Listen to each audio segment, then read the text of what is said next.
Olá a todos. Começamos hoje nossa quarta semana da disciplina de aprendizado de máquina e nessa semana a gente vai entrar num tópico aí que é o tópico de classificação, quer dizer, algoritmos de aprendizado de máquina para classificação. Eu vou dividir essa semana aqui em três partes, começando falando sobre o algoritmo de classificação, acho que o mais simples, o mais comum aí, que é a regressão logística. Depois a gente vai para outros algoritmos aí que são populares também, como o LDA, o QDA, que eu vou explicar um pouquinho mais o que são aí. E finalmente nós veremos um pouquinho sobre como comparar o desempenho desses vários algoritmos. É, Bom, a primeira coisa que eu acho que é importante quando a gente vai falar de classificação, né, é entender bastante bem a diferença entre classificação e regressão. Tá? Então, assim, tem alguns problemas que só podem ser feitos com classificação, mas tem outro ou só com regressão, mas tem outros que a princípio você poderia fazer dos dois modos, tá? Tudo depende do que você quer responder. Então, por exemplo, digamos que você tem um site aí de recomendação de filmes para um usuário, ok? Então, se você estivesse usando regressão, qual que é a pergunta que você poderia fazer para o seu modelo? Seria, por exemplo, qual nota que o usuário vai dar para um filme? Então, baseado aí no que você sabe sobre usuários e o seu histórico de notas, o seu algoritmo poderia prever, por exemplo, se ele ia dar nota 9, 7 ou 4 para um filme. Tá? Isso seria uma regressão, por quê? Porque você está prevendo um valor aí real, tá? Um valor contínuo, um número. Tá? Já no caso da classificação, você poderia simplesmente tentar prever se o usuário vai gostar ou não de um filme, quer dizer, ele gostou sim ou não. Tem duas categorias. Então, nesse caso aí, a gente já cai em classificação. Tá? Um segundo exemplo, por exemplo, a gente pode pensar aí no crescimento do produto interno bruto aí de um país, né? Então, se a gente tivesse no caso de uma regressão, a gente pode perguntar, bom, qual será o crescimento do PIB no próximo ano? Então, a gente tem um número, a gente está fazendo regressão. Agora, se fosse classificação, qual que seria a pergunta? Poderia ser, por exemplo, se o PIB vai ficar acima ou abaixo da média histórica. Isso poderia ser uma pergunta. Ou se vai ser positivo ou negativo. Ok? Então, nesse caso também, você tem duas diferentes categorias. Tá? Então, esses aqui são exemplos onde você poderia usar regressão ou classificação. Né? Mas tem outros casos onde apenas a classificação que faz sentido, né? Então, por exemplo, você pode estar fazendo um sistema num banco e você quer que o sistema lá ele tenha um modelo que consiga prever se o cliente, por exemplo, irá conseguir pagar um empréstimo de 10 mil reais, por exemplo, de volta para o banco. Então, nesse caso, não tem mais um número aí, quer dizer, ele vai pagar quanto. Na verdade, ele vai pagar, vai conseguir pagar ou não, tá? Essa é a resposta que o banco ele quer, ok? Ou no caso aí, por exemplo, você está fazendo uma tomografia, né, para tentar verificar se o paciente está com câncer ou não. E daí, a partir da imagem, o paciente está ou não com câncer. Tá?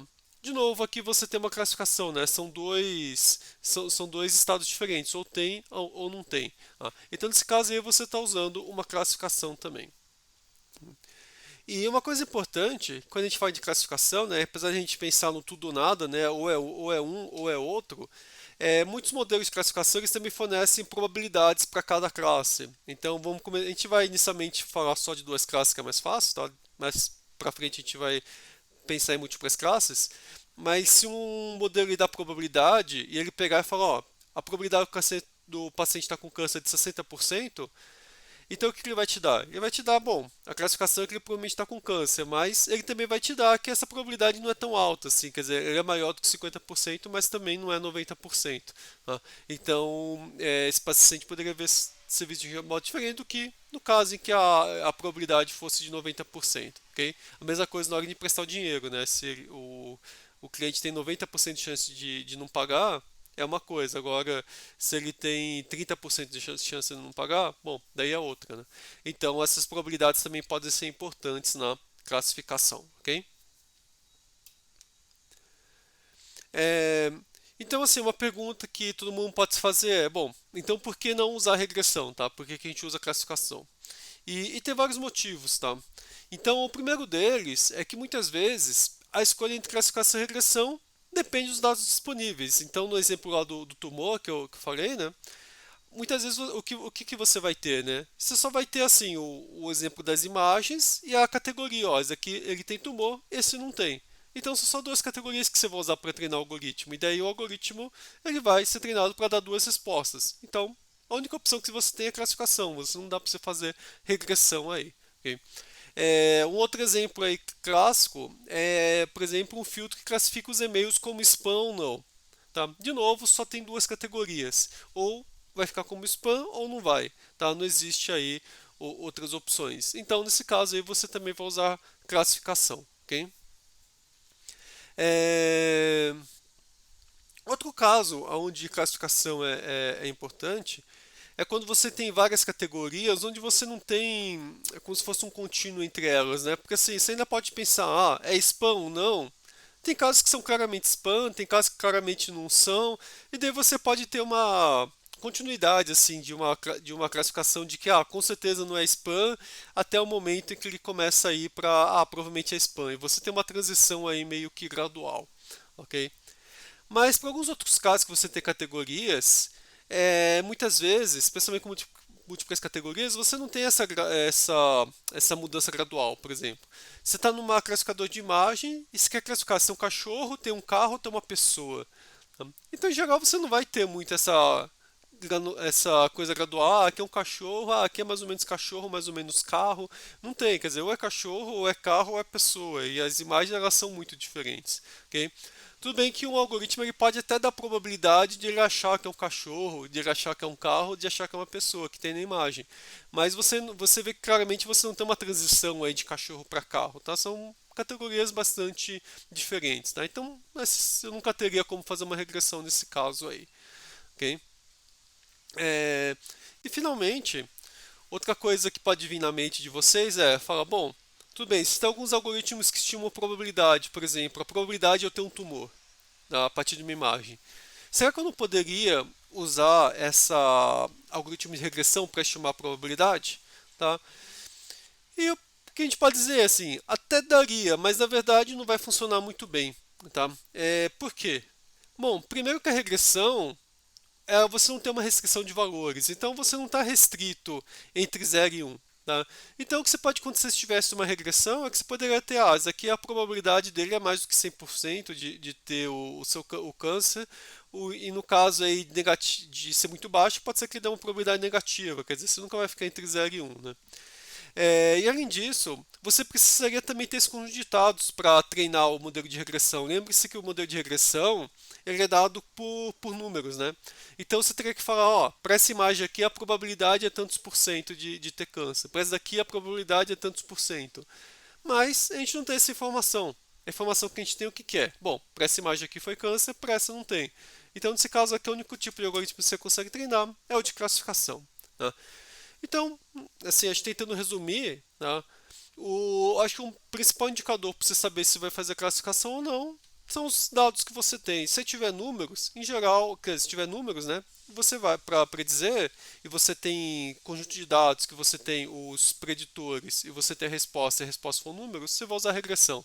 Tá? Agora, se sua resposta for em categorias, você vai usar classificação. Tudo bem? Então, o primeiro exemplo que nós veremos aqui de classificação é regressão logística. Tá? Então, aqui na direita, a gente tem aqui um exemplo onde a gente quer calcular aí qual que é a probabilidade de uma pessoa não pagar aí pela conta do cartão de crédito, tá ok? Em função aí da sua dívida. Então, o balanço aqui no cartão de crédito seria qual que é o valor, né, que está lá no cartão de crédito, né, que precisa ser pago, e aqui na esquerda é a probabilidade de ele não pagar, ok? Default seria em inadimplência aí. Tá? Então a gente poderia tentar calcular essa probabilidade usando uma regressão linear. Tá? Então aqui o que eu tenho aqui são os casos em que 0 a pessoa ela pagou e 1 são os que ela não pagou. Tá? E aqui a gente tem qual que era a dívida. Então se a gente pegar esses valores aqui e tentar ajustar uma regressão linear, provavelmente a curva que a gente vai ser essa daqui. E aqui dá para vocês verem que essa ajuste aqui não é muito bom, né? Quer dizer, primeiro, por que o ajuste é assim, tá? Porque praticamente todos os pontos estão aqui. Então, quando você vai tentar minimizar o seu erro, né, que nem a gente viu aí na semana 2, ele vai tentar pegar a diferença aqui dessa reta aqui, em azul, para os pontos em laranja. e essa reta aqui é a que minimiza aqui o erro. Tudo bem que aqui, esse erro aqui é grande para esse ponto de cima, mas como tem poucos pontos aqui em cima, ele vai acabar se concentrando mais nesses daqui. Tá?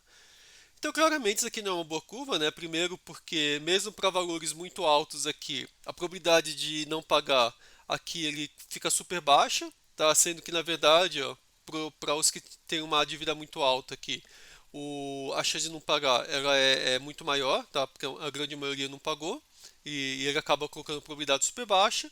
E no caso de balanço mais baixo, não é uma probabilidade negativa, tá? Então, claramente, isso aqui não está representando bem aí o que eu estou querendo prever, né? Agora, quando eu faço a minha regressão logística, eu fico com essa curva aqui em azul. Então, o que a gente consegue ver, né? Então, quando a dívida é pequena, a probabilidade de ele não pagar é zero, tá? Porque praticamente não tem nenhum caso aqui em cima, então todos aqui pagaram.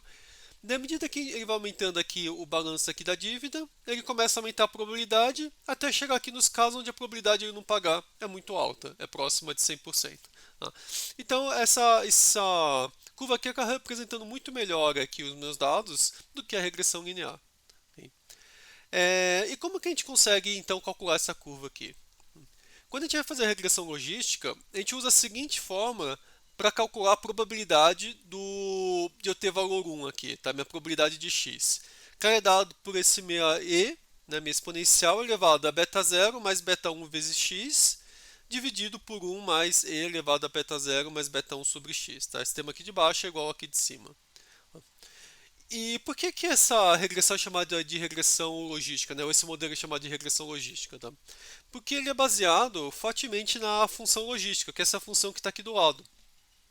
Então a equação da função logística não é exatamente essa, mas ela é bem parecida. Na função logística que eu tenho e elevado a x sobre 1 mais e elevado a x. Tá? Então agora aqui nesse caso aqui, em vez de ter o x aqui em cima, eu tenho todos esses termos aqui. E daí o que, que esses termos fazem? Esse beta 0 e beta 1. O beta 0 e beta 1 eles mudam um pouquinho o formato da curva. Então se eu tiver um beta 0 positivo, ele vai puxar a curva aqui mais para a esquerda. Se for negativo, ele puxa mais para a direita. A mesma coisa que o meu beta 1, ele vai influenciar qual que é a minha inclinação na minha curva. Então, se eu tiver um beta 1 grande, essa minha inclinação vai ser bem alta. Então, eu vou ter a curva que vai ficar aqui perto do zero e depois vai subir rapidamente para o 1 e manter aqui em cima. Agora, se o meu beta 1 for pequeno, a minha inclinação vai ser muito mais baixa. Então, o que vai acontecer aqui? Ele vai começar a subir bem antes e vai subir mais lentamente aqui, até aqui em cima.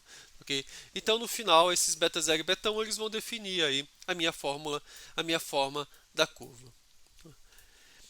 E para a gente poder calcular, tá? Quer dizer, como a gente faz esse cálculo, né, da regressão logística, tá? Então a gente tinha essa fórmula aqui, e a gente consegue facilmente sair dessa fórmula aqui e chegar nessa outra fórmula aqui. Tá? Então, na verdade, se passar daqui para cá, veja que esse termo aqui é igual a esse, então basta isolar esse termo aqui, tá, em um dos lados, e daí isolando aí eu consigo pegar como manipulação algébrica e eu consigo chegar nessa equação aqui. Então o que ele está dizendo aqui é o seguinte, ó, essa probabilidade de ocorrência aqui, por exemplo, da inadimplência ou de qualquer outra resposta, dividido pela probabilidade de não ocorrência, ela vai ser igual a esse valor que está aqui. Então, isso aqui ele é chamado de odds, essa minha equação aqui. Tá? Odds é como seria a minha chance, né? Alguma coisa, uma tradução em português seria um pouco nessa linha. Tá? E ela vai ter valores entre 0, se o p de x for 0, e infinito se o p de x for 1, né? Porque deve ficar 1 menos 1 aqui embaixo. Okay? Mas normalmente não é assim que a gente calcula. Tá? Normalmente é aplicado log em ambos os lados. E daí a gente vai ter a função que a gente chama de log odds, tá? É o log da minha odds aqui, ou logit, que é o nome que frequentemente é usado. Tá? E daí a gente vai ficar aqui com essa equação aqui. Ó. Veja que aqui eu apliquei o log aqui na esquerda e o log na direita. Então eu tirei aqui esse meu exponencial. Tá? Eu fico com essa equação aqui. Então dá para ver que essa equação aqui, primeira coisa, ela assume valores entre menos infinito e mais infinito, porque o logaritmo vai de menos infinito até infinito, primeira coisa. A segunda coisa aqui na direita, esses termos ficaram muito parecidos com a da minha regressão linear, né? Beta 0 mais beta 1x. E possivelmente é daí que vem o nome da regressão logística. Você está fazendo uma regressão e ainda está caindo aí na função logística. Então se chama de regressão logística. Tá? Então o que a gente precisa fazer nesse caso aqui é pegar e calcular esse meu beta 0 e beta 1x. Okay? Então o que a gente tem aqui, assim, quando a gente aumentar esse valor aqui, eu vou tender a aumentar a minha probabilidade, né, de ocorrência do evento. Tá? Só que lembrando que esse aumento não é linear, tá? Porque aqui eu tenho um log aqui no meio aqui, e eu tenho aqui uma divisão aqui entre p de x e 1 menos p de x, ok?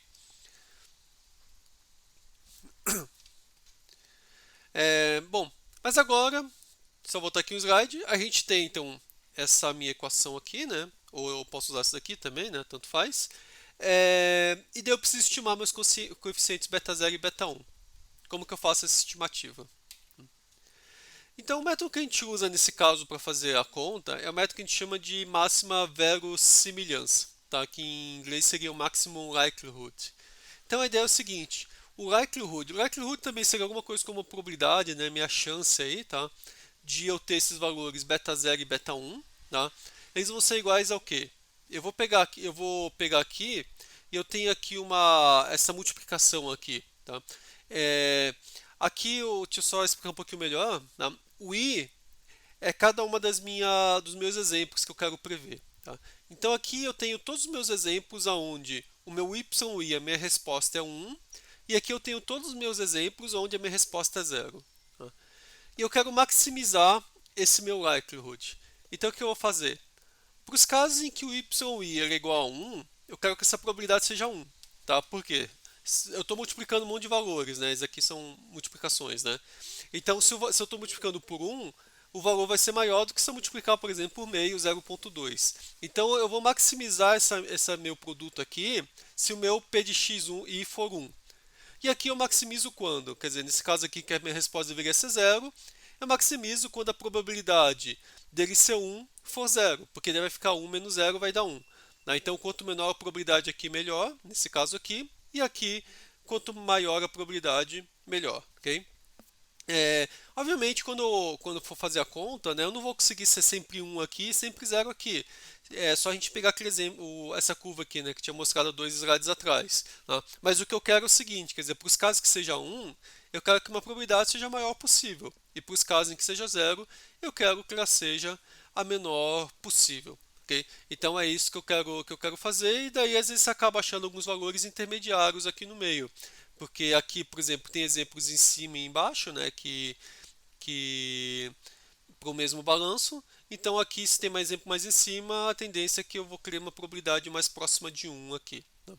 Agora aqui embaixo eu vou criar uma probabilidade mais próxima de 0. Okay? Então, quando você for pegar e já rodar um software aí para fazer regressão logística, o mais provável é que ele vai trabalhar com essa técnica aqui de maximizar esse meu likelihood aqui. Okay? Então, nesse exemplo aqui do meu crédito, que eu tenho aqui meu balanço, minha probabilidade de inadimplência. Se eu fizer aqui o cálculo usando, por exemplo, o Stats Model, né, que ele me dá os coeficientes, ele me dá o erro, né, dos meus coeficientes, o p-valor, tudo, né? Então eu vou cair no resultado parecido com esse. Quer dizer, então meu intercepto aqui é menos 10, então ele está jogando a curva um pouquinho mais para a direita, ela não é no zero, ela é mais para a direita. Tá? É, com um erro aqui desse coeficiente relativamente baixo, né, 0,3 por coeficiente de 10. Então, no final, assim, se eu pegar essa minha estatística Z aqui, que também está relacionada com a divisão aqui do meu erro pelo meu coeficiente, ele vai dar algo aqui em torno de menos 29. Então, a probabilidade disso ocorrer é baixíssima, tá? É menor do que 0,01%. Tá? E para o meu balanço, o meu coeficiente aqui é bem pequenininho, quer dizer, por quê? A minha curva ela vai ficar bem pouco inclinada. Só que acontece que, como meus valores aqui são muito grandes, né, na faixa de 1000, 2000, quando multiplicar por 1000, 2000, esse valor aqui, ele já vai ter uma inclinação aí um pouco maior, ok? Aqui o meu erro, minha incerteza aqui, né, meu erro é bem pequenininho, tá? Então também eu tenho uma certeza muito grande sobre qual que é o melhor coeficiente aqui, ok? E daí, só para pegar um exemplo, se eu tivesse aqui, por exemplo, um caso onde a pessoa tem um balanço devedor de 1000, ok? Eu quero calcular qual que é a probabilidade de ela não pagar, eu substituo meu beta 0 aqui, meu beta 1, né, menos 10,6 e 0,055, multiplico por 1000. Tanto em cima quanto embaixo, e daí meu valor vai ser esse. Então essa pessoa aqui, a probabilidade de ela não pagar é de 0,5%. Tá ok? Então esse é um caso aí que provavelmente para o banco faz sentido fazer o empréstimo aí do valor. Okay?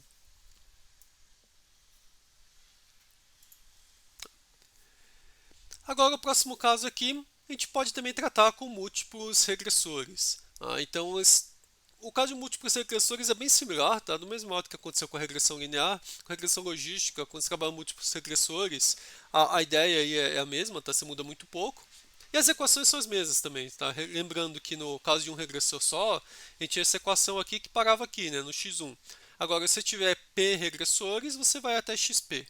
A mesma coisa no meu px, a equação é parecida, em vez de parar no x1, ele vai até xp.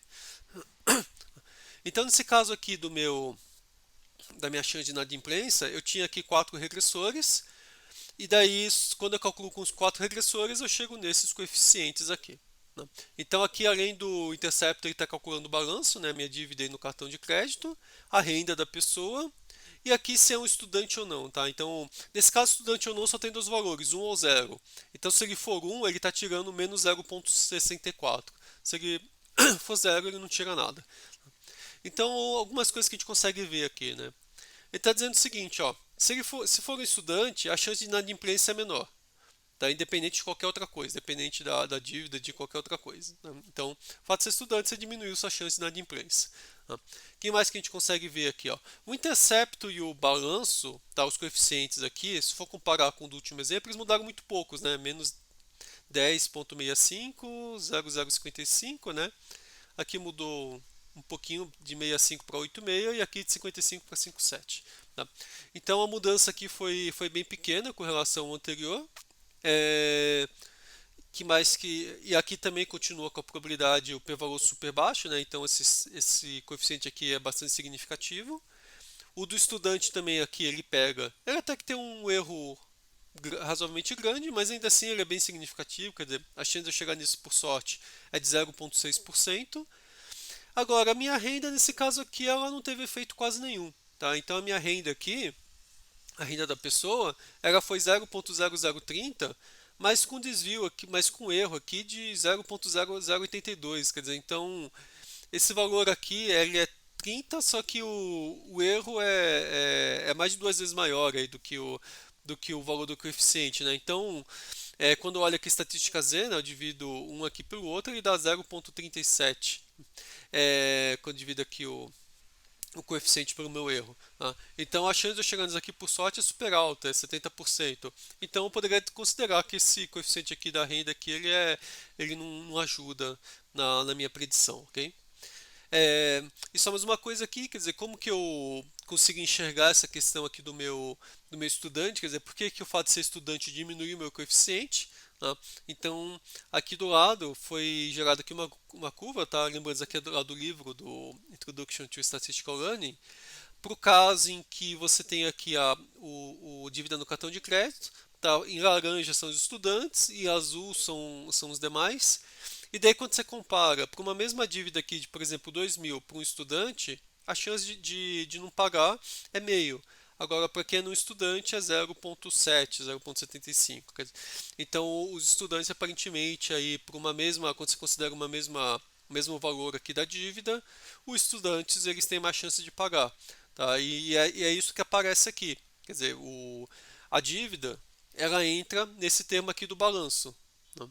Então ele tá no termo do balanço e o estudante, quando você entra o estudante aqui, quer dizer, qual que é a chance de ele não pagar por um certo valor fixo da dívida, né? Isso aqui ele está dizendo, o fato de você ser estudante por um mesmo valor fixo da dívida, ele está diminuindo a sua chance de inadimplência, tá? Então é isso que ele está indicando aí para gente.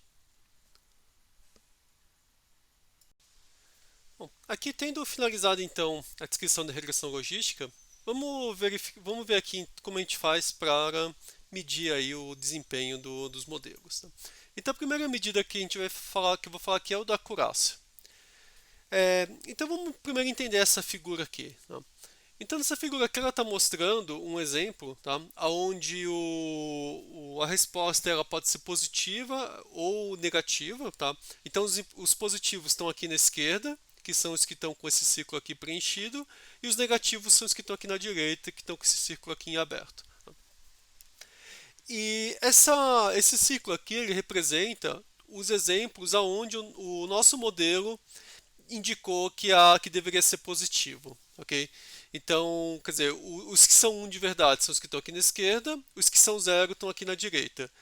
E para o nosso modelo, quem está dentro do ciclo é 1, quem está fora do ciclo é 0. Agora, se a gente olhar aqui, o que a gente pode ver, né? Quais são os casos que o modelo acertou?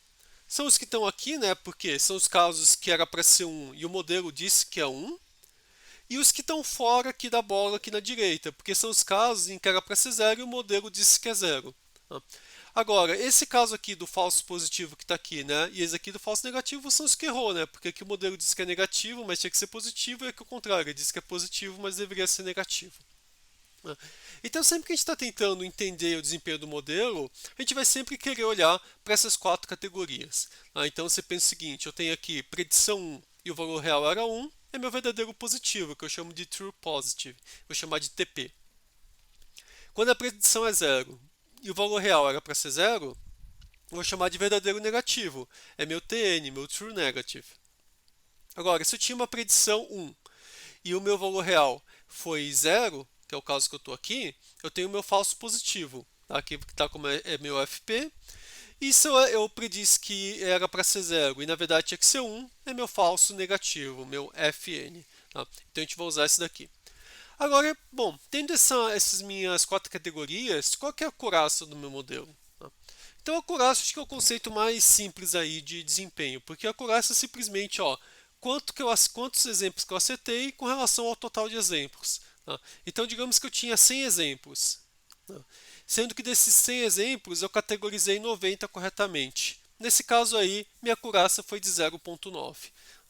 E quais são os exemplos que eu categorizei corretamente? São os meus true positive e true negative. São esses que eu categorizei corretamente. E o total de exemplos são todos os exemplos que tem aqui. E então o que a gente pode ver assim, se o meu, vamos supor que a quantidade de exemplos positivos e negativos é igual, são iguais, tá ok? Tem casos que vai ser diferente, mas vamos começar no caso mais simples que são iguais. E eu tiver uma taxa e minha acurácia for 50%, nesse caso aí é como se eu estivesse chutando, né? Porque se eu tivesse chutado, eu também teria acertado 50%. Tá? Então o que eu quero, o que é? É uma acurácia acima de 50%. Talvez 70%, 80%, quer dizer, qualquer coisa acima de 50% significa que o meu modelo está acertando mais do que se estivesse chutando. Okay? Agora, se estiver bem próximo de 100%, é que ele está acertando quase tudo, bem próximo de 1. Okay? E a outra maneira de fazer esse cálculo, que na verdade elas são todas a mesma maneira, né? Só que aqui eu pego o true positive mais true negative dividido pelas minhas 4 categorias, que é meu total de exemplos. Tá? Então a acurácia é meu primeiro modo de fazer, e normalmente é mais direto, é o que as pessoas entendem mais facilmente. A segunda maneira da gente medir os erros, tá, é o que a gente chama aí de matriz de confusão. Tá? A matriz de confusão, por que vem um pouco desse nome, né? A gente pode pensar que é uma matriz que está mostrando onde que o modelo se confundiu, tá? Onde que estão os erros do modelo. Aqui na matriz de confusão, né, então as minhas linhas vão indicar o meu valor real e minhas colunas o valor predito pelo meu modelo. Então, esse exemplo aqui, tá, seria um exemplo onde a gente está usando um dataset de dígitos, onde o meu modelo precisa prever se o dígito apresentado é o número 5 ou se ele é outro número. Então, positivo significa o número 5, negativo significa que ele é o 0. E o que a gente consegue ver aqui, né? Nos casos em que foi apresentado o número 5, teve 3 casos que ele acertou, né? Então o real, né, tá aqui é positivo e o valor predito também é positivo. Então é o meu true positive, é o caso que ele acertou. Em 2 casos ele errou, porque ele é 5, mas ele previu que não era 5, previu como negativo. E aqui em cima são os números que são diferentes de 5. Então em 5 casos ele previu que ele realmente não era 5 e acertou. E teve um caso aqui que ele previu que era 5, mas na verdade era o número 6, então ele errou. Então aqui fica o meu falso positivo e o meu true negative. Tá? Então o que a gente quer é que os números eles caiam sempre aqui na minha diagonal. Tá? Os números que estão fora da diagonal são quando ele errou e os que estão na diagonal são os que ele acertou. Então aqui se a gente inclusive for voltar para a acurácia, que a gente consegue ver, né? Ele acertou aqui 8 exemplos, né, de um total de 11. Então a minha acurácia aqui provavelmente vai dar algo, vai dar o quê? Vai dar 8 sobre 11, né? Vai dar algo em torno, sei lá, de 0,73, algo assim, né? Então tudo bem, uma acurácia boa, está bem acima aí do que 50, do que 0,5. Tá? Além disso, a matriz de confusão, ela permite que a gente entenda aí duas medidas que são bastante comuns aí, bastante úteis quando a gente está avaliando nossos modelos. Tá? A primeira é a cobertura, que eu chamo também em inglês é chamada de recall, e minha precisão, que é chamada de precision. Tá? E a minha cobertura, a maneira de entender é o seguinte: a gente está querendo ver qual que é a porcentagem dos valores positivos que são recuperados pelo modelo. Então, nesse caso aqui, teve 5 casos onde os valores são positivos, né? E o nosso modelo acertou 3.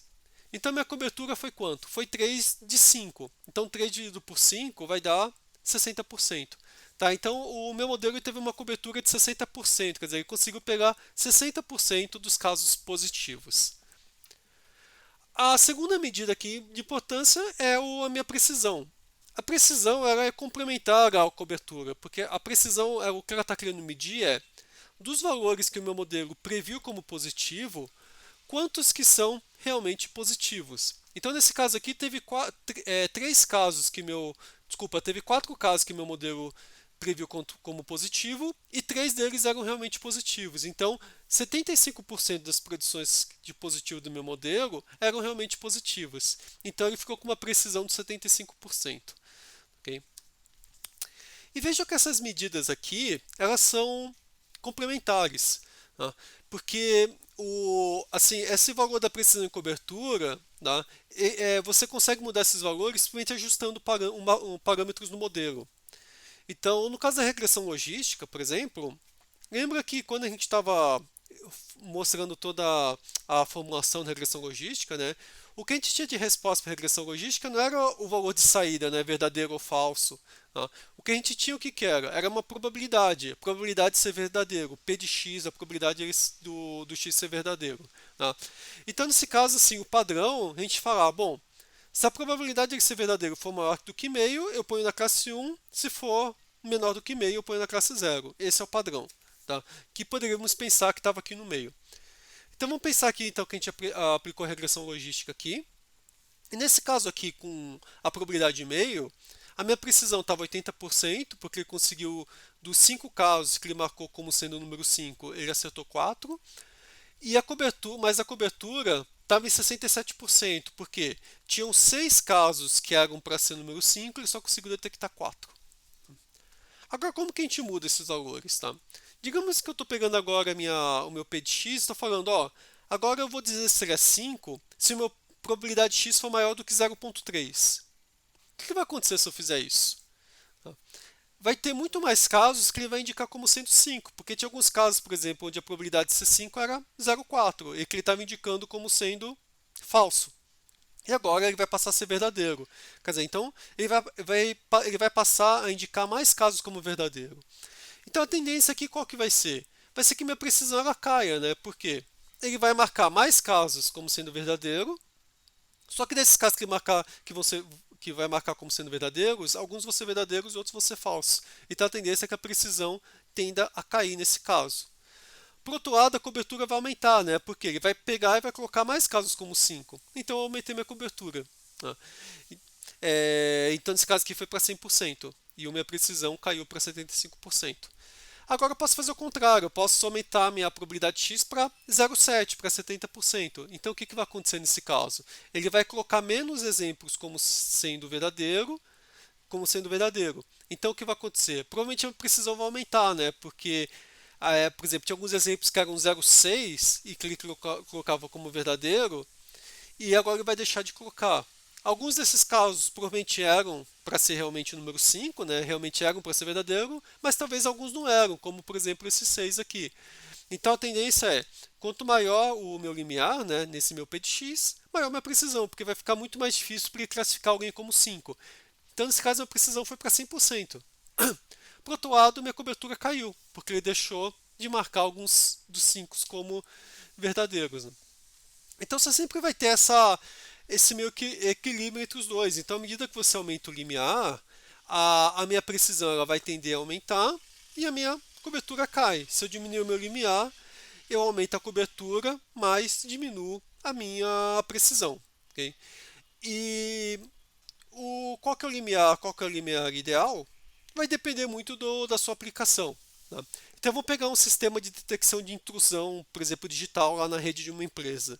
Tá? O que que a gente quer aí? A gente quer que ele consiga detectar todas as invasões que chegam na empresa, né? Porque se ele não detectar alguma, o invasor vai conseguir ter acesso ao sistema e vai poder fazer o que quiser sem ser descoberto. Então, o que a gente precisa aqui, o que que é? De uma cobertura alta. A gente quer que ele sempre detecte as invasões. Tá? A precisão ela pode ser um pouco mais baixa, porque se algum caso der um falso positivo, paciência, eles vão lá, vão dar uma olhadinha e vão ver que foi o falso positivo. Ok, mas não aconteceu nada de ruim com a rede da empresa. Tá? Agora, o falso negativo é muito ruim, tá? Por isso que eu preciso de uma cobertura alta, ok? Agora, vamos pegar um outro caso, sistema de detecção de spam do e-mail. Tá? No caso do spam é o contrário, né? Eu quero que a precisão seja muito alta. Por quê? Se eu marquei um e-mail, se o meu sistema marcou um e-mail como spam e jogou para a caixa de spam e esse era um e-mail importante, é muito provável que o destinatário do e-mail nunca vai ver esse e-mail. Tá? Por quê? Porque foi lá para o spam e ele acabou nem olhando a caixa de spam. Tá? Então eu quero que esse algoritmo nunca erre, ou quase nunca erre. Ele erre muito raramente ele erre. Tá? Então a gente quer uma precisão altíssima para ele. Agora a cobertura ela pode ser mais baixa, né? Por quê? Se teve algum e-mail de spam que ele não detectou e jogou para a caixa de entrada, paciência, o usuário vai lá e fala, ah, isso aqui é spam e vai clicar no botão spam. E daí o sistema aprende que é um spam. Tá? Então veja que esses dois sistemas aqui, provavelmente aqui em cima, eu vou querer um limiar baixo, porque eu quero uma cobertura alta, e aqui eu vou querer um limiar bastante alto, porque eu quero uma precisão alta.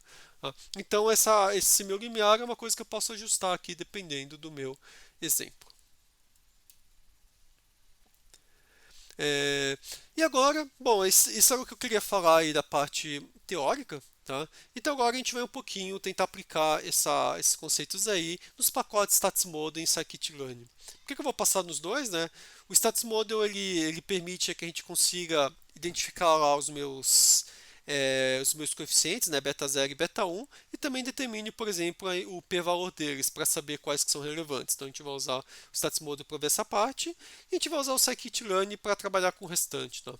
Até daria para eu trabalhar com essa parte de métrica de desempenho tudo no Stats Model, mas eu vou usar mais o Scikit-learn porque ele tem mais ferramentas e ele acaba sendo o pacote mais comum. Então a gente vai tentar focar mais no Scikit-learn. Tá? Então no Scikit-learn a gente vai usar a função aqui regressão logística. E para dados, dessa vez aqui eu não vou pegar dados que já estão inclusos no Scikit, eu vou pegar dados de um repositório externo. E nesse caso aqui eu vou pegar dados daqui da UCI Machine Learning Repository. Então a UCI é a minha Universidade da Califórnia em Irvine. Eles têm um conjunto, um repositório com vários datasets e um deles é esse de doenças coronárias. Então a gente vai usar esse dataset aqui. Tá?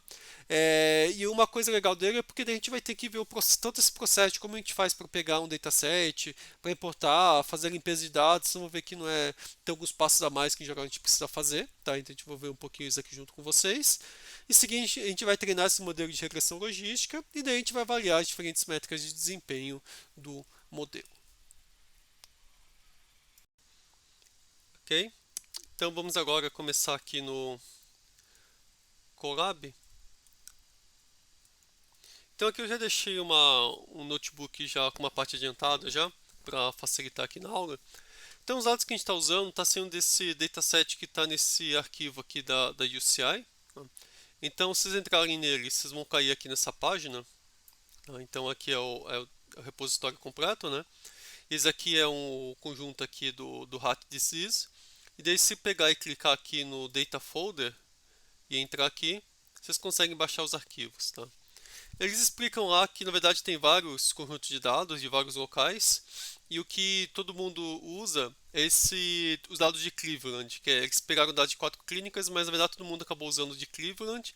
Daqui já são os dados com algum pré-processamento, então a gente vai usar ele para facilitar a nossa vida, tá? Mas tem vários outros conjuntos de dados aqui também. Então aqui se vocês tentarem entender um pouquinho, ó, as características dele, ele é multivariado, quer dizer, então você tem vários preditores que vão poder ser utilizados. Tem 303 instâncias, 303 exemplos para você treinar. Aqui é a área, né? O tipo de atributos tem alguns inteiros, reais, outros são categóricos. O número de atributos tem 75, tem bastante. A data que apareceu. A tarefa, né? A tarefa de classificação. Aqui está dizendo se você tem valores que faltantes, tá? E tem alguns, a gente vai encontrar eles, a gente vai ter que inclusive lidar com eles também, Então aqui está dizendo os locais de onde foram capturados e algumas informações aqui. Então eles falam que na verdade você tem 76 atributos, ok? Lembrando atributos, preditor, a gente acaba usando esses nomes aí, features, características, tá? Mas eles acabam sendo aí mais ou menos a mesma coisa. E só que na verdade o pessoal, todo mundo que usou esses dados usaram só 14 deles. Então a gente vai usar esses mesmos 14 aqui. Tá? Então aqui eles têm quais que são os atributos que foram utilizados, essa lista de atributos aqui. E aqui embaixo ele explica que é cada um deles, né? Então, por exemplo, eles estão usando o número 3, que é a idade, né? Que é fácil, o sexo. Estão usando aqui o CP, que é o número 9, que está aqui, se tem algum tipo aí de dor no peito. 10, vamos ver aqui, a pressão, né, do sangue quando você tá aí em repouso. Então são vários preditores que são utilizados, né? Eu copiei a lista deles aqui no nosso Colab para ficar mais fácil aí depois se vocês quiserem consultar, ok? Eu também já baixei aquele arquivo que eu tinha mostrado lá do cleveland.data. Então o que a gente vai fazer agora, a gente vai tentar importar esses dados aí para que a gente possa utilizá-lo para aprender a usar aí a regressão logística, ok? Então aqui eu já tinha colocado também alguns headers que a gente sempre usa, né? Ok? Eu vou deixar ele carregando.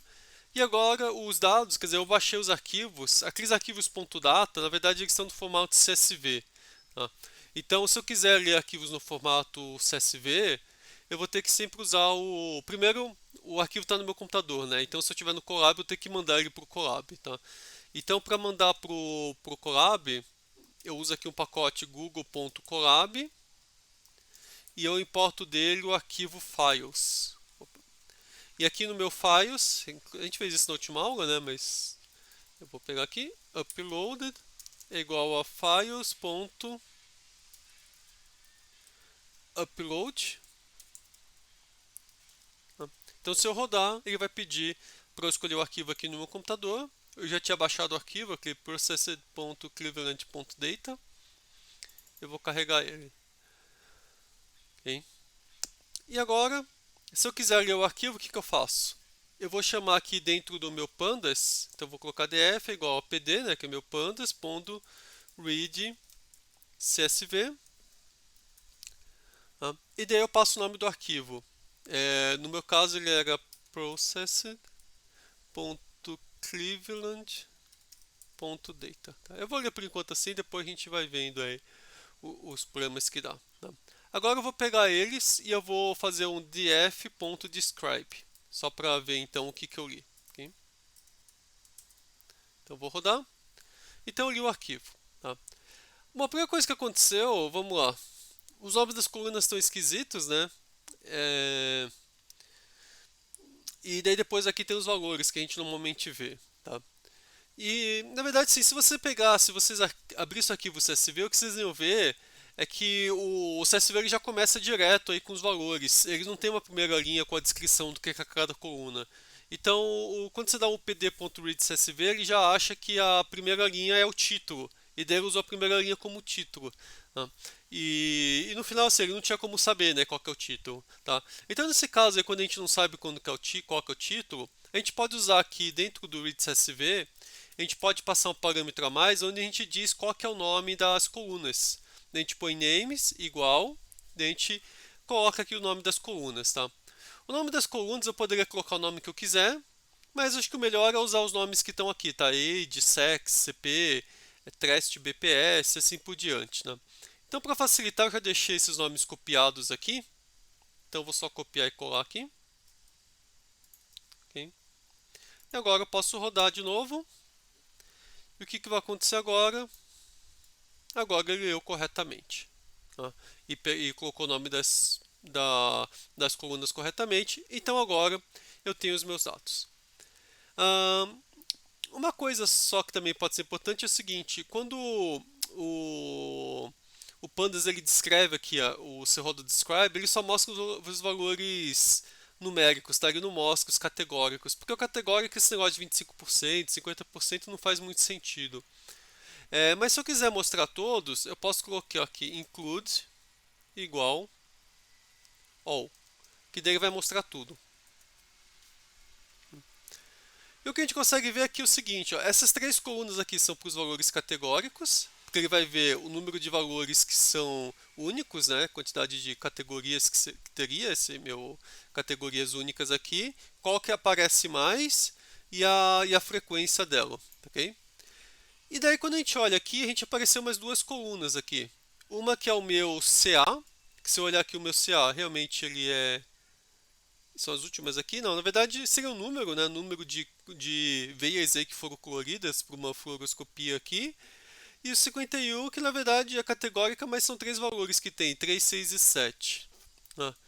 Então se eu quiser pegar aqui, por exemplo, a gente pode tentar pegar, vamos olhar aqui, ó. Aqui ele está falando que são só três valores possíveis, tá? 3, 6 e 7. E aqui são quatro valores possíveis, né? 0, 1, 2 e 3. E se eu olhar aqui, ele está dizendo que são 5 e 4. Então talvez tenha alguma coisa errada aqui. Tá? Então o que a gente vai fazer aqui, vamos dar uma olhadinha aqui nessas colunas mais especificamente. Então a primeira coisa que eu quero fazer aqui, eu vou pegar, deixa eu clicar aqui, código. Eu vou imprimir aqui esse meu CA. Tá? Então print df. df CA. Okay? Então ele vai imprimir aqui. O ruim é que ele imprime aqui, mas você não consegue ver tudo, né? Mas dá pra ver que tá algo esquisito, tem uma interrogação aqui. Tá? Essa interrogação aqui provavelmente é valor faltante. Acho que isso que provavelmente está acontecendo. Ele está achando que é categórico, porque ele acha que tem valores 0, 3, 2 e tem o valor interrogação. Então ele acaba interpretando isso aqui como sendo categórico. Tá? Mas assim, se a gente quiser ver isso melhor, tá? O que a gente pode fazer? A gente pode achar a transposta dela. Porque daí com a transposta dela ele vai mostrar como se fosse uma linha, então fica mais fácil. Tá? Quer dizer, aqui não deu certo porque primeiro tem que transformar isso aqui em um vetor do NumPy, tá? Então eu vou colocar aqui, como que é?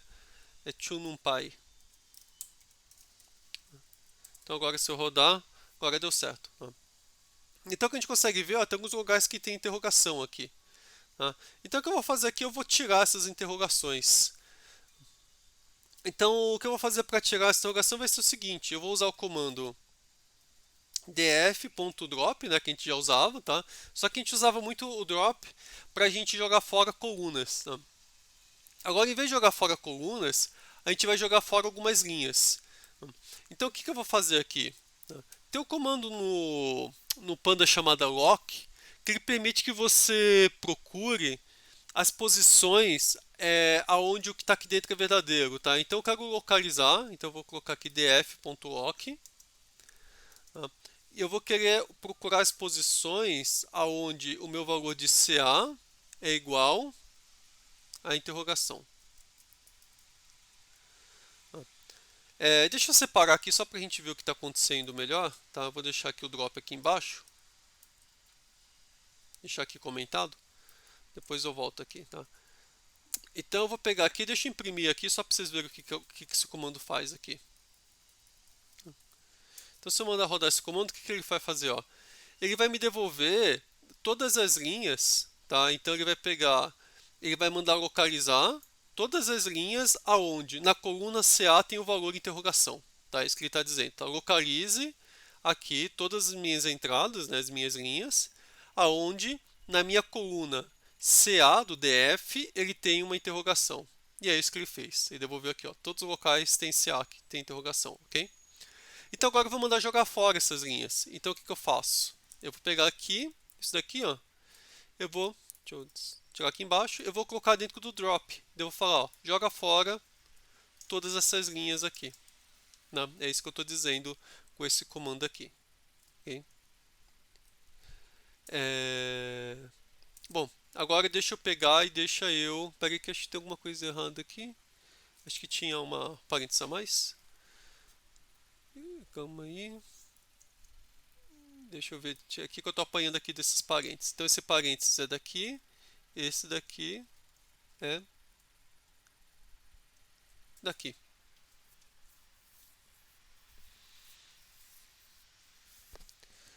Ele está dando erro. Ah, não, mas o erro é outro, porque na verdade eu preciso descobrir o quê? Eu preciso descobrir qual que é o índice. Então deixa eu só voltar aqui.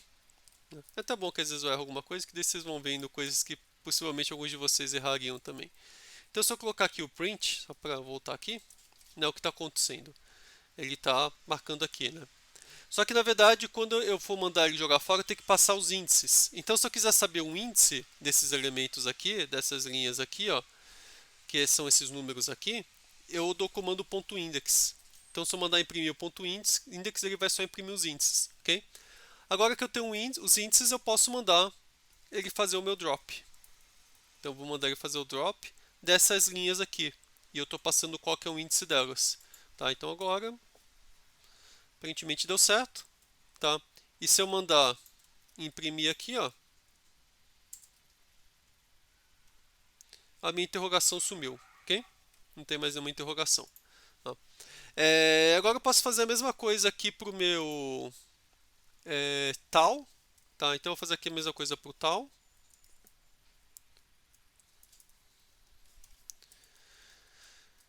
Então também eu vou pegar aqui, vou imprimir antes, vou imprimir depois e vou colocar aqui o meu drop. Sempre que o tal for interrogação.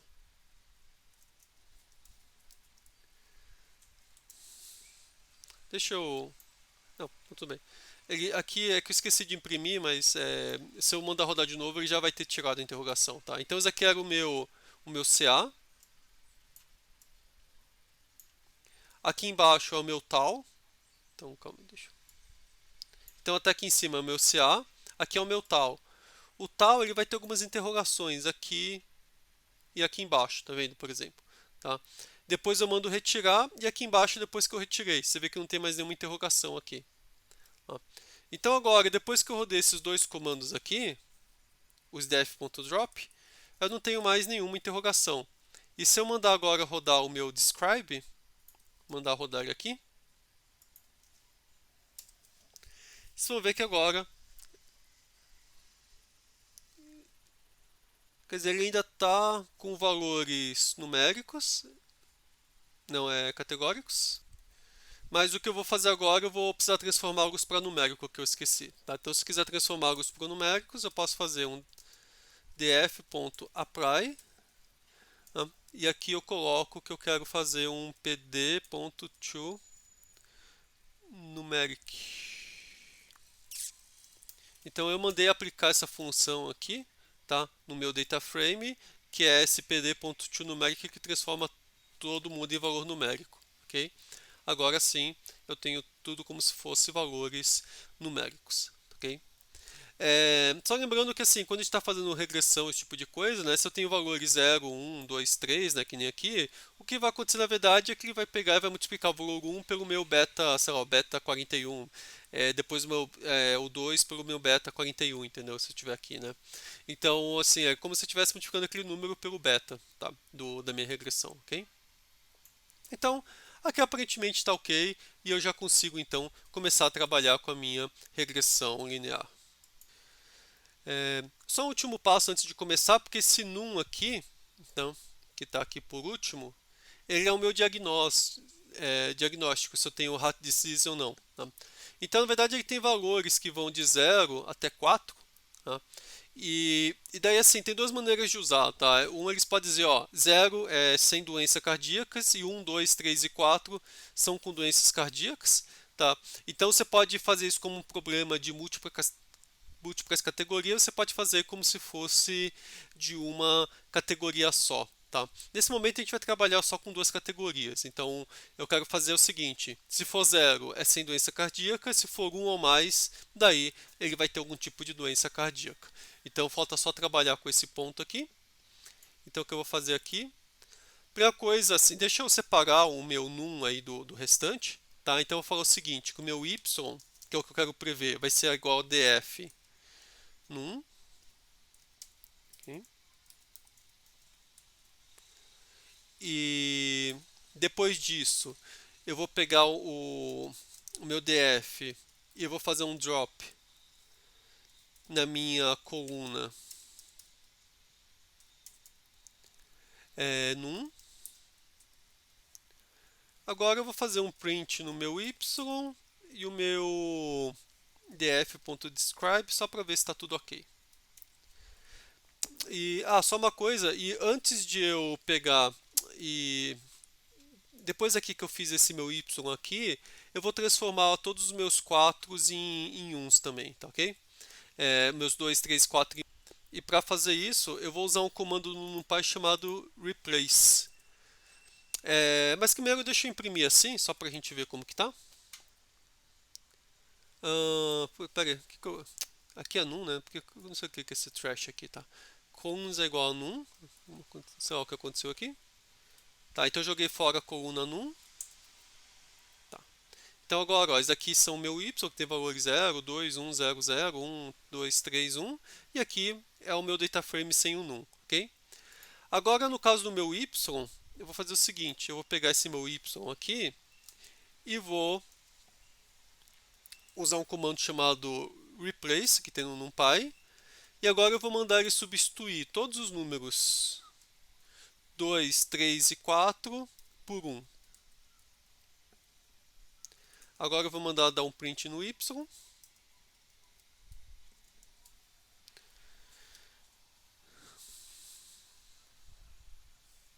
Aqui, como vai substituir só por um número, não vai cochetes.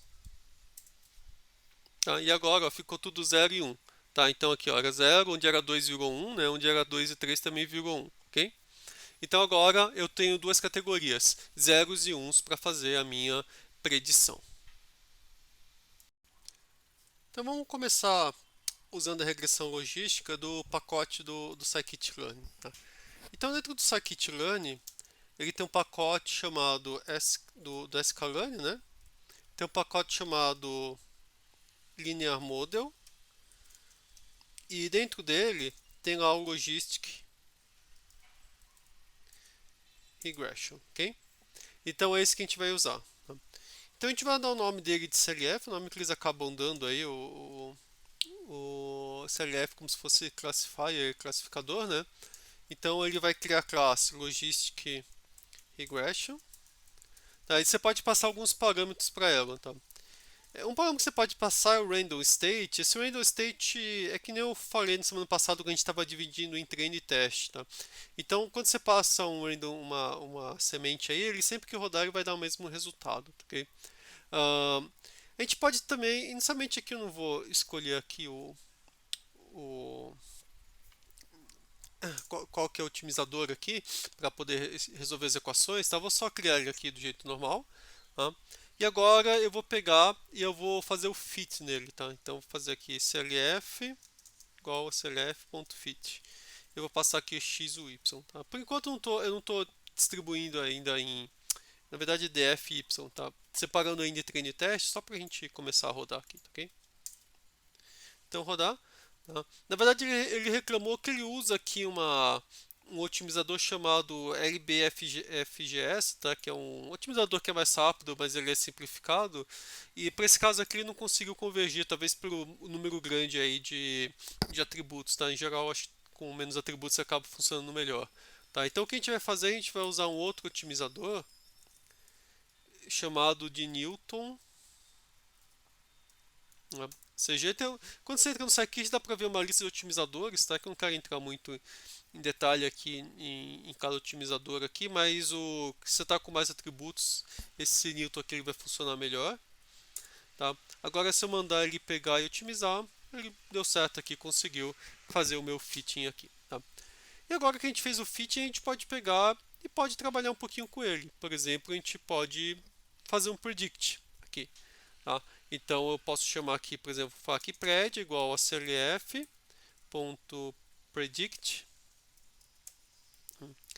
E daí quem que eu posso passar? Eu posso passar aqui o meu df. Deixa eu fazer aqui meu print.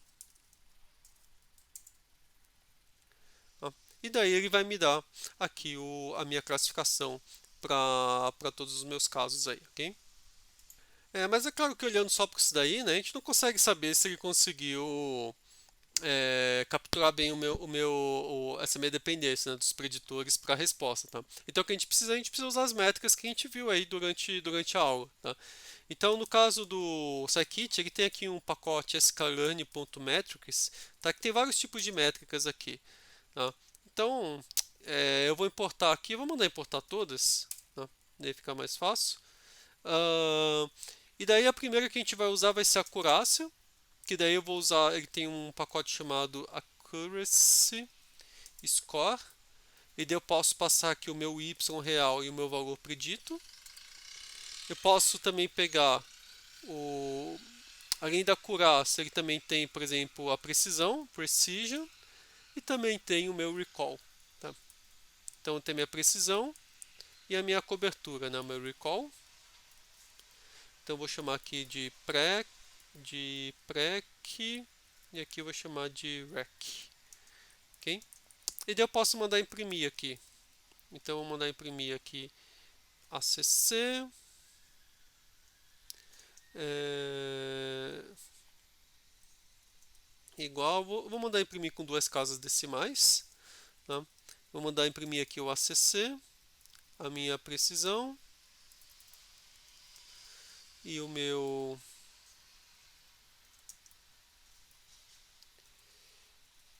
rec, tá? O meu recall. E daí eu passo o ACC, precisão e recall. Vamos ver se dá tudo certo aqui. Ok. Então ele ficou com uma acurácia boa, né? 0,85, precisão 0,86 e recall 0,81. Tá? Então ele funcionou bem, né? Por sorte, se eu fizesse isso chutasse, ia ficar meio, né? Então ele ficou bem acima e ele conseguiu um bom equilíbrio aqui, né? Entre precisão e cobertura. Tá? Que mais que a gente pode brincar aqui? Você lembra que eu tinha falado que a gente pode brincar um pouquinho com essa questão da precisão e cobertura, né? Simplesmente mudando aí o meu limiar, né? Então vamos pegar aqui, por exemplo, ó, no caso aqui do scikit, eu posso também predizer a probabilidade. Tá? Então é só chamar clf.predict proba. Acho que é isso, né? Predict proba. Tá. E daí eu passo aqui os meus dados, né? Meus DF, e depois vou mandar ele imprimir.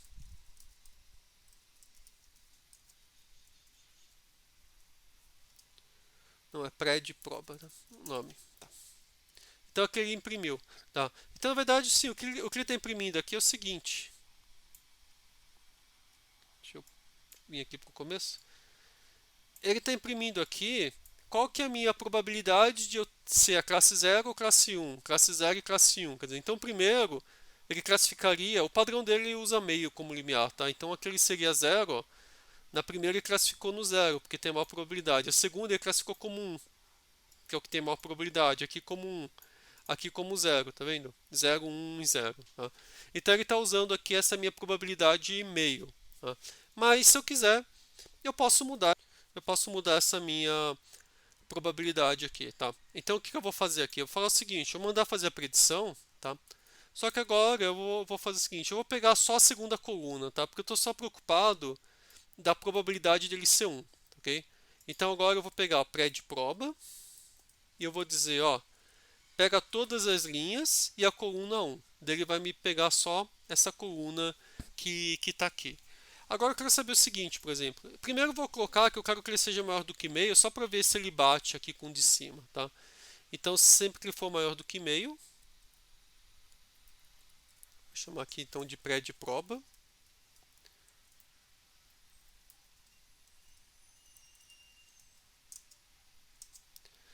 E aqui ele vai perguntar para cada. Primeiro ele vai pegar só a segunda coluna e ele vai perguntar para cada posição se for maior do que meio. Se for maior do que meio, vai ser verdadeiro. Se for menor, vai ser falso. Tá? E é isso que ele me retornou. Tá? O único problema é que se eu quiser comparar com aqui, né? Aqui está 0 e 1, né? Então, e aqui está true e false. Tá? Se eu quiser agora transformar em 0 e 1, eu vou fazer o seguinte: eu multiplico isso aqui por 1. Porque daí o que vai acontecer? Se era falso e eu mandar multiplicar por 1, vai dar 0. Se era true e eu mandar multiplicar por 1, vai dar 1. Okay? Então é isso que ele vai fazer. Tá? Então, ele deu aqui, ó, você vai ver que ele bateu exatamente igual aqui, aqui por baixo. Okay? Agora, deixa eu até imprimir aqui essas minhas métricas, só para mostrar que vai ficar igual também. Tá? Você vai ver que a métrica está igualzinha, né? Agora eu vou mudar aqui para 0,3 a minha probabilidade. Vamos ver o que aconteceu. Ó. Acurácia. Vamos... Ah, não, desculpa porque eu tinha esquecido de mudar aqui para pré-de-proba, ok?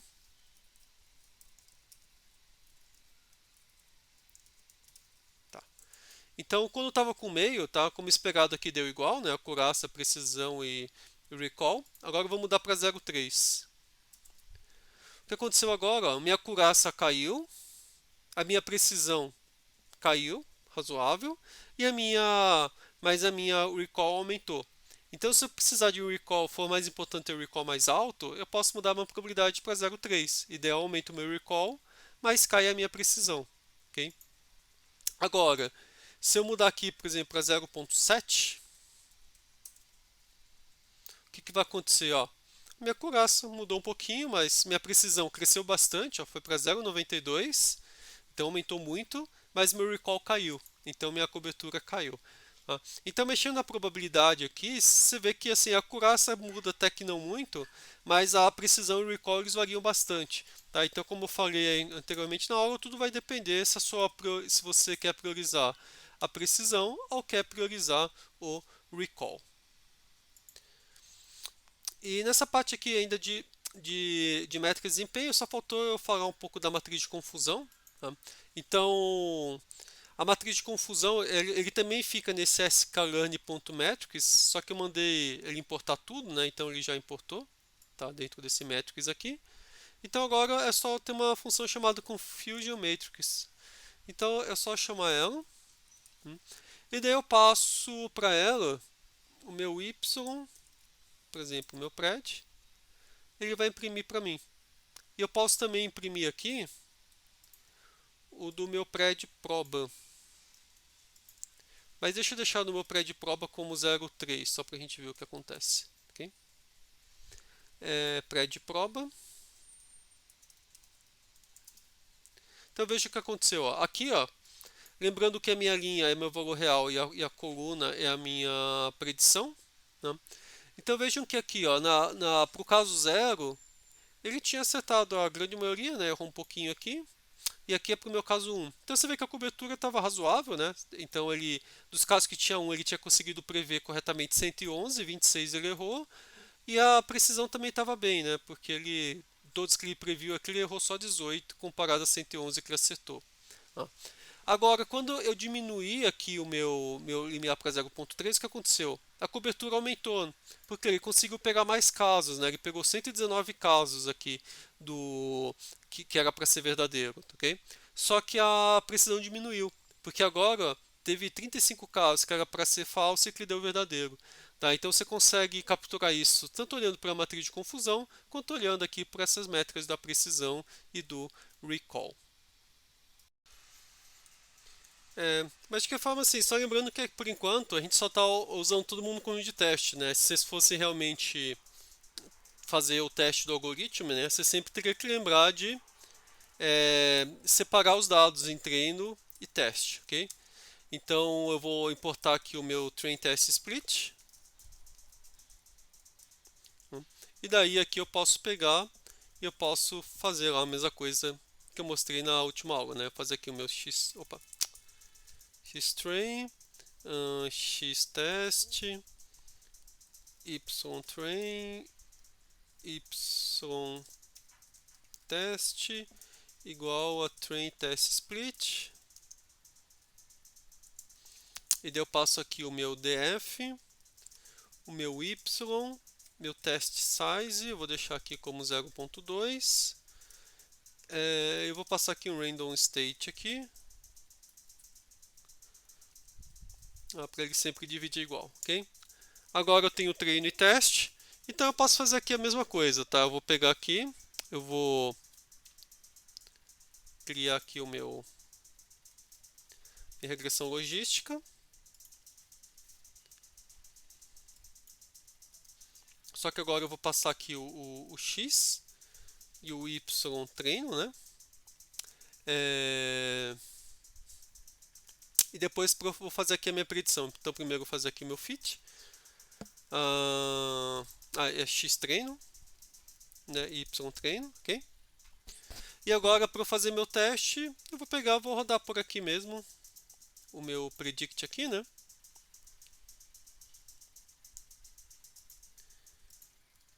Estou copiando e colando aqui de cima, que acaba ficando mais fácil, ok? Aqui também.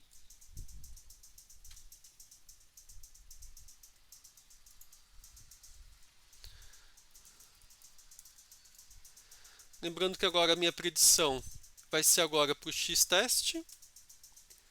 E agora quando toda a acurácia aqui vai ser sempre com o meu y-teste, ok? Então aqui em cima eu passo o treino e aqui embaixo eu estou usando só o teste. Tá? Isso é uma coisa super importante, sempre tem que deixar bem separado o que é treino e o que é teste. Tá? Então se eu mandar rodar a predição, até que com o teste não ficou muito pior, né? Porque lembra que aqui em cima ó, tinha dado o quê? 0,85, 0,86 e 0,81. Tá? E aqui embaixo 0,85, 0,83, 0,80. Tá? Então ele ficou só um pouquinho pior quando eu rodei para o conjunto de teste. Então, assim, os exemplos que eu passei no modelo, eles foram suficientes aí para ele conseguir aprender como uma generalidade suficiente para que no conjunto de teste ele também funcione bem. Ok? Tá. Então acho que aqui a gente finaliza a parte de teste e o que eu quero falar com vocês um pouco agora é a parte do Stats Model. Tá? Então no caso do Stats Model, o, a função que a gente usa para fazer a regressão logística é uma chamada logit. Tá lembrando que o logit, né, tinha aquela equação lá que você fazia log de px sobre 1 mais px, né, que era a função logit, tá? E daí que vem o nome do status models, ok? Então eu vou importar aqui statsmodels.api, SCM, que é o que a gente veio fazendo até agora, tá?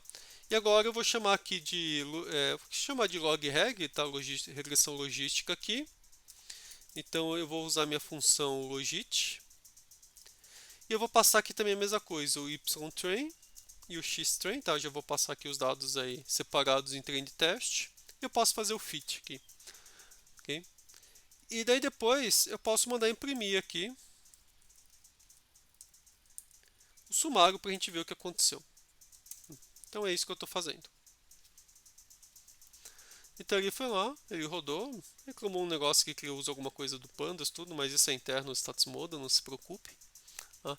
E aqui quando foi rodar o que aconteceu aqui, na verdade ele fez aqui o ajuste, tá? Aqui ele dá algumas informações aqui sobre o modelo. E aqui uma coisa legal é que ele pega, então ele mostra aqui as minhas variáveis, tá? E daí a gente consegue ver aqui quais variáveis são relevantes e quais que não são. Então aqui, por exemplo, ó, tem algumas variáveis aqui que a sua probabilidade aqui, né, que lembrando, a probabilidade ele tinha que ser menor do que 0,05, né, pelo menos, né? Mas teve várias aqui, ó, que deu probabilidade 0,11, né?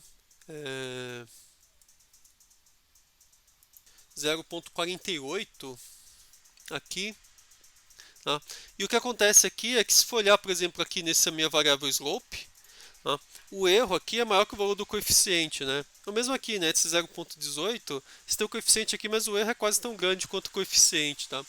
Então esses aqui são aqueles casos que a hipótese, né, que a hipótese não nula, né, de que essa variável aí, ela é útil aí na predição, ou poderia dizer, né, que essa variável aqui ela está relacionada com a resposta, a gente não consegue descartar a hipótese nula, tá? Porque justamente o erro aqui ele é muito grande com relação ao próprio coeficiente.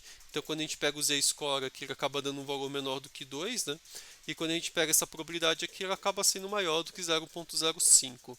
Tá? Então dá para ver que o modelo usou muito poucas variáveis aqui. A maioria delas aqui acaba não sendo muito útil. Okay? E daí o que a gente pode fazer aqui é fazer o seguinte, vamos ver o erro aqui, tá? Desse modelo aqui.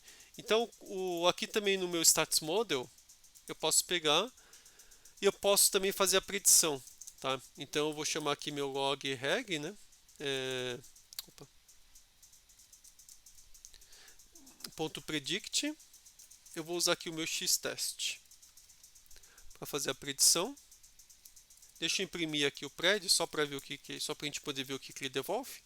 Tá? Então, ele está me devolvendo aqui o meu índice e e a minha probabilidade dele ser um, tá? No final é isso que ele tá me devolvendo, tá ok? Só que do jeito que tá ele não funciona tão bem. Então o que eu vou fazer aqui, eu vou fazer o seguinte. Eu vou usar aquele mesmo comando que a gente tinha usado aqui, vamos ver se dá certo.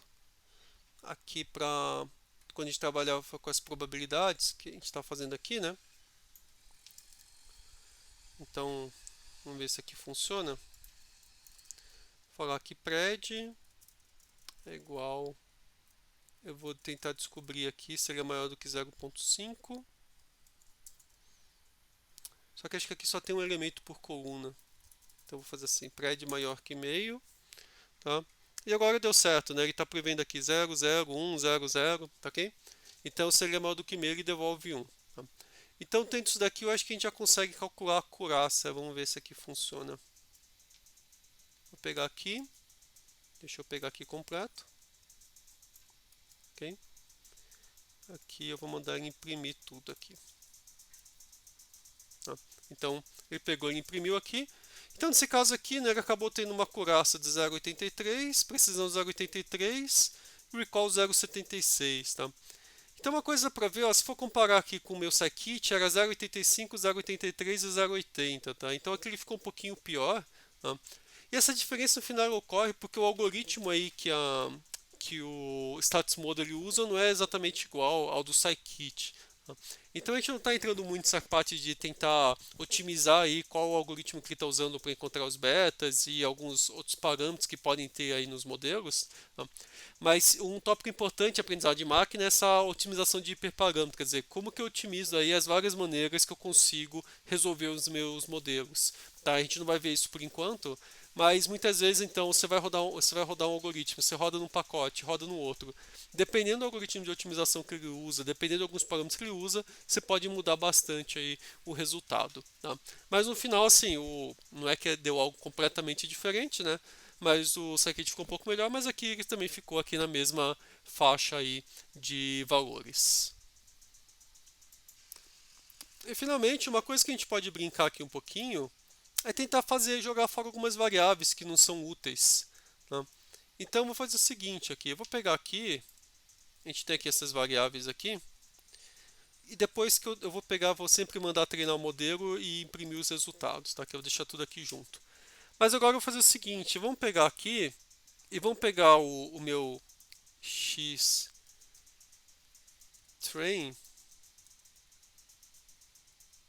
e vamos tentar jogar fora algumas variáveis.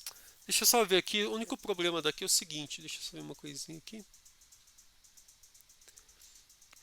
É porque eu vou ter que toda vez pegar aqui e distribuir de novo. Vou fazer o seguinte, ó. Eu vou pegar aqui. Como eu estou usando sempre o mesmo random state, a distribuição vai ser sempre igual, tá? Eu vou pegar agora o meu df e vou jogar fora algumas colunas.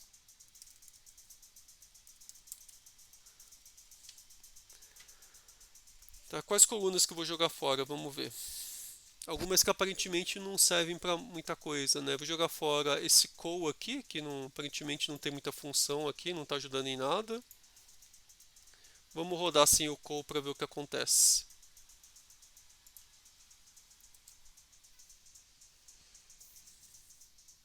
Quando eu rodei sem o call, deixa eu mudar aqui a ordem, vou colocar o sumário aqui no final.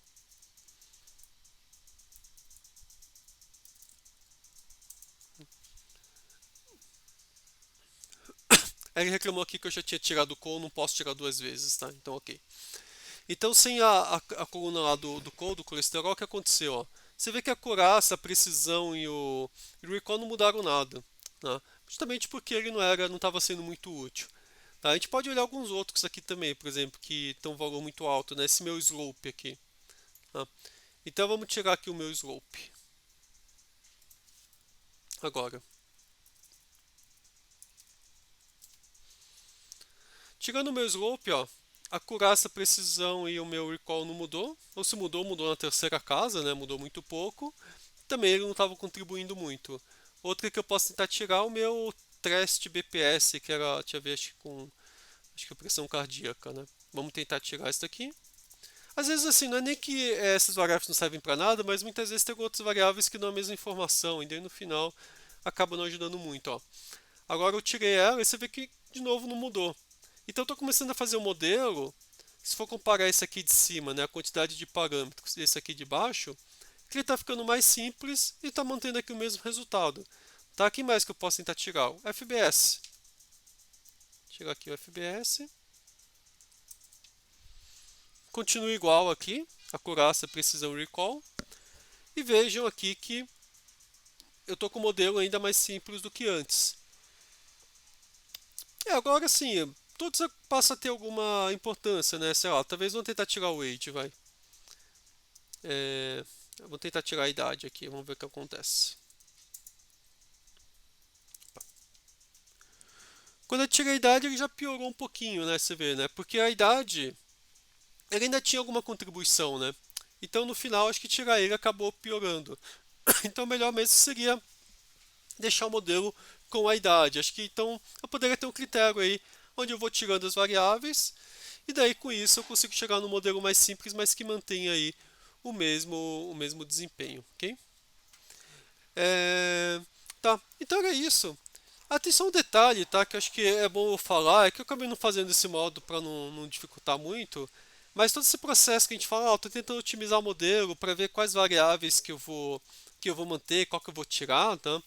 Aqui a gente está usando o conjunto de teste para decidir, né? Porque a gente pega o modelo, treina no de treino e depois olha no conjunto de teste. Está usando o resultado do conjunto de teste para decidir se a gente vai manter a variável ou não, tá? Mas na verdade, na vida real a gente não poderia fazer isso, tá? Porque senão a gente está otimizando o modelo para o conjunto de teste. O que a gente teria que fazer, no caso real, seria criar aquele conjunto de validação que eu falei na semana passada. Então eu teria que ter aqui todo esse processo que eu estou fazendo com o conjunto de treino e teste, na verdade eu teria que estar fazendo com treino e validação. Tá?